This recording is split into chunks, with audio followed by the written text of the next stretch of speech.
How we doing, guys? And welcome back to another Jacob's Clash episode. Today we are going to be grinding on my Town Hall 13 account, Purple Stone.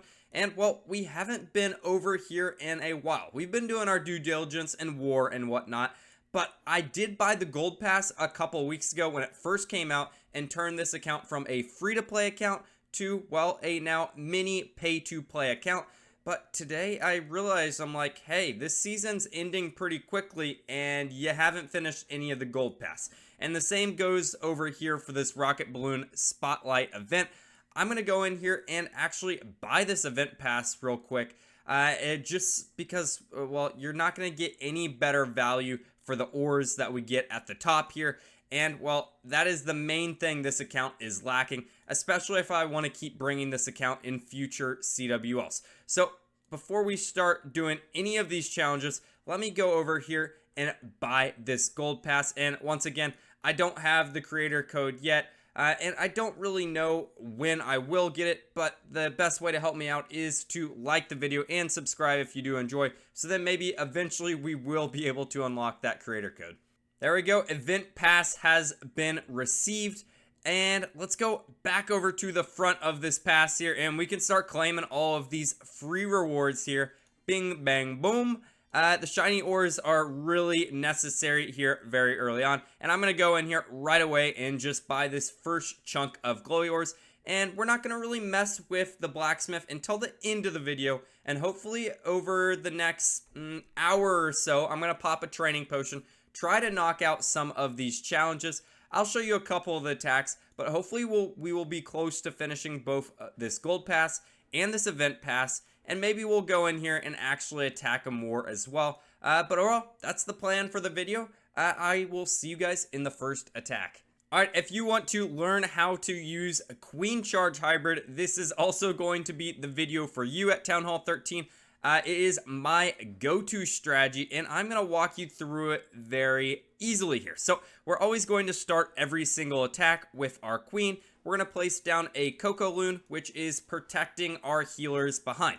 We are trying to get high-value targets with our queen, mainly those Eagle Artilleries, Scatter Shots, or maybe even the Town Hall.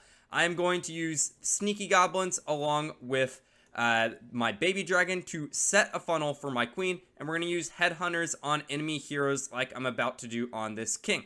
The icy arrow or frozen arrow makes it not as important to get the headhunters fully correctly, but as you can see, I got great value out of that one headhunter, able to take out both of those heroes there. Our queen should then walk into the base here. We're going to want to apply rage spells to make sure she stays alive as far into the battle as possible. I'm going to place one more rage so she can enter in that far compartment, and finally a final wall breaker to get into that back end compartment. Now, once our queen starts taking some heavy fire, we're going to start the king and siege barracks on the far side, and then we're going to start the miners and the rest of the attack in below. We're going to have to make sure our queen stays alive. We're going to rage her up. We're going to use the abilities whenever necessary, and we're going to use free spells to keep our troops all alive. I'm going to heal all of my troops there, and I'm going to actually end up using this poison down there on the queen. Then I'm going to pop the warden ability as our troops enter high target areas, and I'm going to end up freezing this town hall because hopefully the queen can just take it out in general. It looks like I was walking you through a pretty good attack until I forgot to place down all the Hog Riders. I was like, why is this going so slowly? Maybe because you forgot half of your attack, Jacob. But it won't really end up mattering. We're going to have all these Hog Riders on the back end, including the Siege Barrack Hog Riders as well. As you can see, this is going to be a ridiculously dominant attack. I have all of my heroes left. I have all of the Hog Riders still left on the back end. And I pretty much swagged both a heal and a rage spell there at the end. And there you go. That is the first raid on this training pot. Many more to come. Let's go. Just so we're not wasting any elixir in any of these future attacks, let's go in here and spend some of it in this laboratory. Do we want to upgrade a giant? Do we want to upgrade a dragon? No. Dragon Rider? Yeah, I'm going to skip all the way to the back over here. And as you can see, I have the siege barracks maxed out, but I also really do enjoy the log launcher. So I'm going to go over here and spend at least 4 million there. And for the rest, of our elixir. As you can see, we have the Grand Warden we can upgrade, and that's pretty much it. Just like pretty much any other Town Hall, at Town Hall 13, my priority is pretty much all of those elixir-based defenses and buildings first. I guess elixir-based defenses aren't a thing. More like those elixir-based offensive buildings. But I upgraded some walls there, and that should tie us over while we're doing the next couple raids. Well, good thing I freed up a lot of elixir, because as you can see, this is a massive loot raid here. 1.3 million elixir, almost 12,000 dark elixir. Yes, we have to go in on this base, and well, we are queen walking once again. I'm going to target this top side because I can take out 2 enemy heroes, a bomb tower, and maybe eventually get to that town hall. Let's see how it goes. We're going to start the queen off first here with her frozen arrow. She can tank all that damage there, give us some time to place down some cocoa loons, and I'm actually going to wall break into this compartment just so the funneling is a little bit easier for our queen overall. There we go. We pulled 1 black mine right there, and now we are pretty much just in the waiting game. I am going to place my king sooner than later this time around. Let's see if we can wall break one more time. Yeah, it gets a little bit strange here. This next wall break will hopefully work. No, none of them worked at all. That's fine. Wall break could get there. Okay, whatever.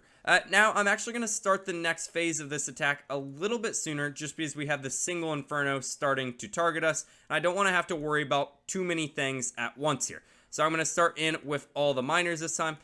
Warden, Royal Champion, and this time I am not going to forget all the Hog Riders. We're going to freeze this scatter shot early on, and then also place down a heal spell. And as we can see, the single inferno is now locked onto a singular hog, which is not a problem at all, right? We don't care if it's locked onto one hog versus our entire queen. I'm going to pop the queen ability before she dies there, and I'm going to pop the warden ability as we're going over top the town hall. We're going to rage all of those troops through the back end, and we also will have a heal as we're going on top of this scatter shot here. And as you can see, this base is once again going to be absolutely crushed. We have cleanup on the back end for our wizards, so we don't have to worry about any time fails. Along with all those sneaky goblins, we have 1 headhunter and a poison for this royal champion. The only reason I'm throwing down the poison and wasting it per se is because that is one of our challenges. But there you go. That is another 3-star with pretty much every single troop left up. Alright, we will call this kind of halftime of the video so far. We have a lot of things we can go in here. Oh, well, I thought a lot of things we can go in here and claim. Actually, looks like we have a lot of stacked up equipments and whatnot already. Or, not equipments, but you know what I mean, potions. But here we go. Wow. Okay, this is just going to turn into a lot of gems. But we are at 990 out so far. We have like 3 or 4 achievements that we're like 1 or 2 away from. Over here, though, we are about halfway, and as you can see, just claiming rewards from both the top and bottom tracks.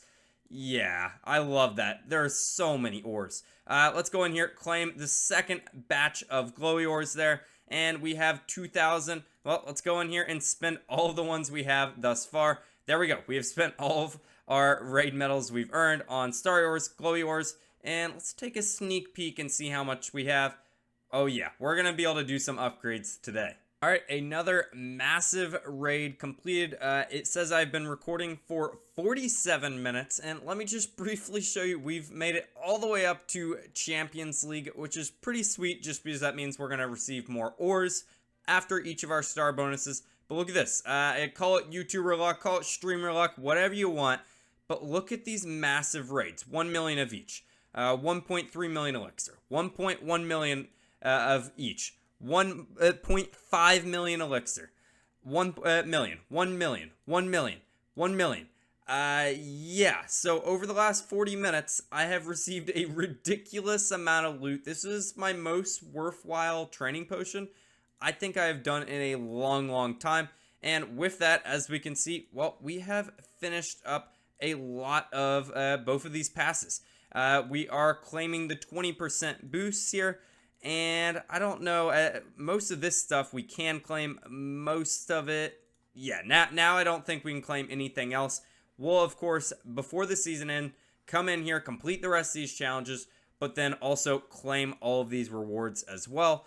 But that's pretty awesome. We at least got the 20% boost, which will mean when we are spending all this loot, we're not going to be wasting anything. And as you can also see, in the last 40 minutes, we had none of this Rocket Spotlight event completed. Well, now we have absolutely completed. So that means it is time to go in and upgrade some of our favorite equipment pieces. And I'm with you guys. I have no idea what I'm going to upgrade here in the next couple minutes. No plan whatsoever. Let's first go in here and I guess let's just buy some more glowy ores. I feel like you are never not going to need glowy ores. I feel like that, oh my gosh, we just bought 11 stacks of those glowy ores there. How much do we have? Oh my gosh, we have 2,600 glowy ores, almost 9,000. Shiny ores, definitely going to be the bottleneck for us here. And then almost 400 star ores, which is absolutely absurd. I'd say let's go in here and what do we want to upgrade? We have been working on the icy arrow a little bit.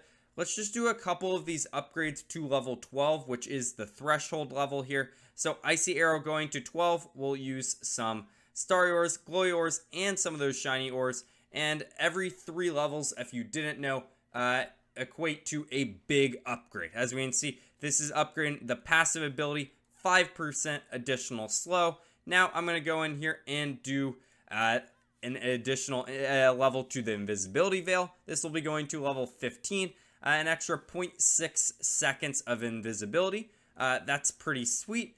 That's a big upgrade. And finally, let's go over here and I guess upgrade the life gem to level 12. Another one of those massive upgrades. And the royal gem to level 12.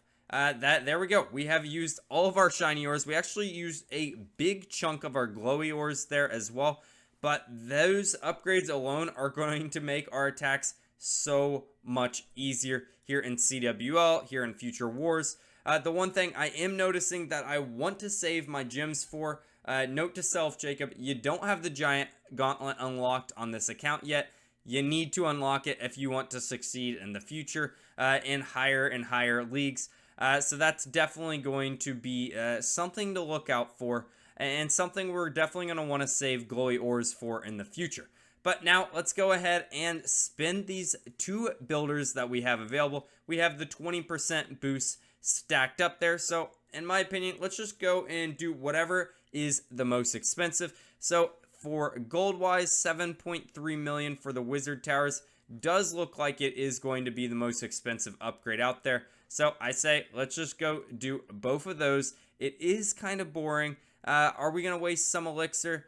No, we are not, because here in 4 hours, Dark Spell Factory will be completed, and I will go in and upgrade some walls. I guess I could have done that prior, but whatever, right?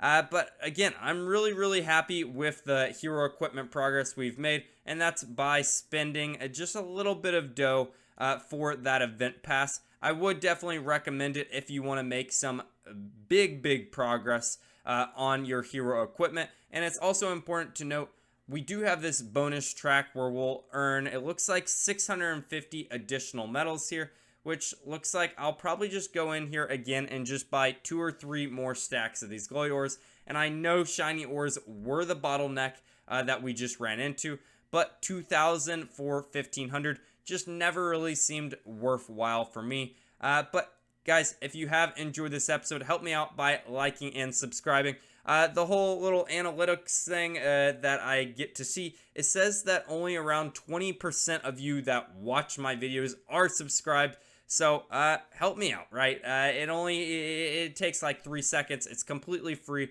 and I would really appreciate it. But I will be back again for another Jacob's Clash episode again tomorrow. Have a great day. Goodbye.